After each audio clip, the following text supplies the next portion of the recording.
Hey everybody, Dan Mortimer with eXp Realty bringing you another weekly market update. This is with data as of March 10th, 2025. It's crazy to think we're already through our first full week in March and the year just keeps on rolling by. So let's take a look at the data for the last 7 days. Let's see what's going on in the Las Vegas and Henderson real estate markets. So first and foremost, in the last 7 days, we had 1,090 new listings hit the market. That's back-to-back weeks with over 1,000 new homes hitting the market. Now, I mentioned last week the number was a little bit skewed, I believe, because I think it was closer to 1,200 if I recall. A lot of expired listings that get put back on the market, sometimes with the current agent, sometimes with the new agent, but 1,090 new listings that hit the market this week. So that's another high number. As far as properties coming back on the market, we had 190 additional properties that went back on the market, had a deal in place, deal fell apart, property goes back active on the MLS. So we had 190 of those last week. We had 818 listings that had a price decrease of some kind. Could be $1, could be $100,000, anywhere in between. But we had 818 of those in the last 7 days. We had 340 listings that went into under contract show status, and another 497 that went into under contract no show status. So you're talking 837 properties going under contract compared to 1,090 new listings. As far as sold, we had 604 properties that sold in the last 7 days, and another 87 that are in coming soon status or put into coming soon status, meaning that they will be active on the MLS within the next 30 days or less. So getting into the active inventory. As things stand right now, we're sitting on 5,741 active single-family homes. That's a standalone detached home, so not a townhouse or a condo. We have 1,328 condos and 870 townhomes on the market. So in total, you're talking just under 8,000 total listings, or maybe right around 8,000 total listings that are active between single family homes, condos, and townhomes. I know a lot of people get a little bit freaked out about the price decrease number. I think that's a positive sign. I think that means that sellers are coming down a little bit off of high prices. A lot of people put their homes on the market, they overprice it, which is not exactly the best strategy when the market is flat like it has been. I know we're hitting record prices, but this is just not necessarily a market where you can put a home up at a high price and you're just going to have buyers flocking to you. So it's good to see price decreases happening. But when you look at the total scope of the inventory that we have, 818 price decreases reflects a little over 10% of the active inventory drop in their price. So you have another 90% that's kind of staying stagnant, but these are weekly numbers.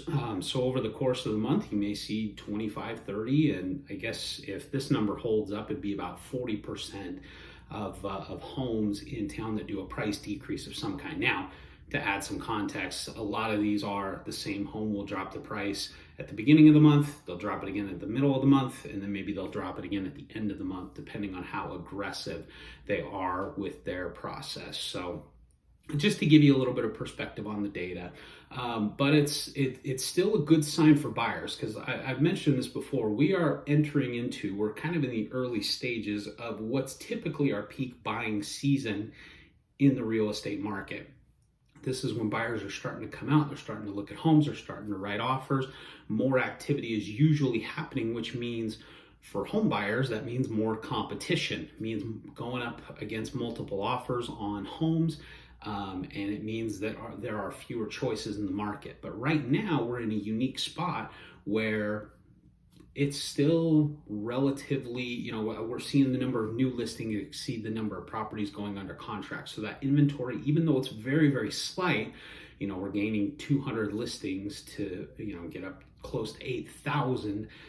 It is still going up, which is a good sign. I know I've talked to a lot of investors and a lot of buyers that are concerned about what's going on with the stock market this week. And how things have really been dipping on that front. That can mean one of two things. It could mean that investors are trying to liquidate their assets, they're trying to sell stocks off, and they're trying to sell real estate to hold on to cash reserves. The other thing that it could mean is that people are pulling money out of the stock market and putting it into real estate. Even though prices are at all-time highs, if they feel confident in the market, they're going to put their money into something that has a little bit more stability. So I wouldn't necessarily draw any serious conclusions from that. Each investor, each person kind of has their own investment strategy and how they want to do things depending on the stage of life that they're in and what their financial goals are. But it is something to keep an eye on because as we see, tourism has been kind of so-so in Las Vegas this year. And with the stock market declining and a lot of things going on outside of the real estate market, it could potentially have an effect. But again, it remains to be seen. People that are buying a home for the first time, they're not necessarily thinking about the stock market. They're not necessarily thinking about interest rates per se. They're more so thinking about, I've outgrown my space. I need to get into something bigger, or my space is too big for me. I need to get into something smaller. So not every home decision is based on what's going on Wall Street and what's going on with the Las Vegas economy or tourism or things like that. But those are factors to keep an eye on as well. I think the biggest indicator is that Las Vegas continues to be an investor heavily owned state. Investors are still buying homes en masse here in Las Vegas. They're buying townhomes, condos, single family homes. They're renting them out. Not just, the small time investors that have, 2 to 10 properties, but you have these large hedge funds that are still buying a lot of homes in Las Vegas. While that can be extremely frustrating for a first time home buyer because it does tend to drive the prices up over time, it does give you some confidence that we have a strong market. I know I put out a video not too long ago about a report that came out about Las Vegas being the most volatile market in the country. And, the article that came out in the local news didn't state that the report actually was a 25-year scope that included 2008, which Las Vegas was probably one of the most, if not the most impacted housing market in the country as part of that data. It didn't reflect necessarily just what's happened in the last 15 years, 10 to 15 years, where our market has skyrocketed and prices have hit all-time highs like they did in January. So a lot of things are happening in our market, and it's pretty exciting to see. If you are thinking about buying a home, or if you're thinking of ways to support this channel, there are 2 easy ways to do so. The first is the easiest. There's a subscribe button on my channel. It's on all my videos as well.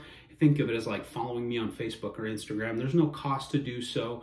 There's no obligation. I'm not going to chase you down or anything like that. It really just gives you an opportunity to get notifications when I post new videos and keep you informed about what's going on in the market. I try to do property walkthroughs, try to do lifestyle videos, news updates, keep you informed about what's going on that affects our Las Vegas and Henderson housing markets. The second way that you can support this channel is I'll put a link in the description of this video below where you can set up a one-on-one meeting with me. It could be in person, could be over the phone, could be over Google Meet, it could be a phone call, whatever you prefer. But that gives you a chance to meet me and see if I'm a good fit to help you to achieve your real estate goals first and foremost. And it also allows me the opportunity to learn about your situation, and we can put a game plan in place to help you to achieve your goals. So I hope you guys got some value from this video. I will see you at the next one.